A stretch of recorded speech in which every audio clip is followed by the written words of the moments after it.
जिस बंदे की जेब में पैसे हैं कुर्बानी उस पर वाजिब है, उसके अब्बा जी पर वाजिब नहीं। अगर अब्बा जी के पास अलग पैसे हैं तो अब्बा जी पर कुर्बानी वाजिब होगी।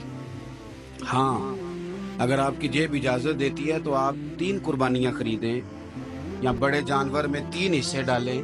तो अब आप 2 वालदैन की हो गई, एक आपकी अपनी हो गई, लेकिन जब तक आप पर वाजिब कुर्बानी आप नहीं देते तब तक वालदैन की कुर्बानी देना दुरुस्त नहीं है, क्योंकि ये दीन में वाजिब है। जो नमाज आप पे फर्ज है वो आपने पढ़नी है, और जो अब्बा जी पे फर्ज है वो अब्बा जी ने पढ़नी है। इस मसले को भी जरूर ज़हन नशीन करें। उससे अगली बात जो और ज्यादा जरूरी है उसका जरूर ख्याल फरमाएं। हिस्से डाले जाते हैं कुर्बानी के हिस्से, तो 6 हिस्से हो गए, अब 7वां हिस्सा मिल नहीं रहा, तो एक तगड़े से बंदे के पास जाके मालदार से कहा कि चौधरी साहब हिस्सा डाल ले, एक हिस्सा कम है।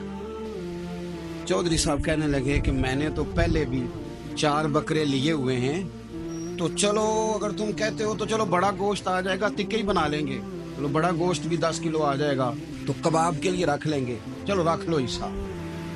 अब 6 बंदों की नियत कुर्बानी की, 7वें की गोश्त की, उसकी नियत कुर्बानी की, पिछले 6 की भी कुर्बानी नहीं होगी, वो भी गए काम से। आप इस बात को समझें कि कुर्बानी का मतलब यह है कि खालिस अल्लाह की रज़ा के लिए मखसूस वक्त में मखसूस जानवर ज़िबा करना।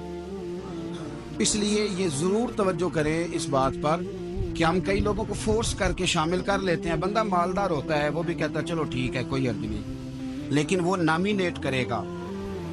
अगर उसने अपनी कुर्बानी रख लिया तो फिर वो बताएगा ये कुर्बानी किसकी है, वालदैन की है, किसकी है।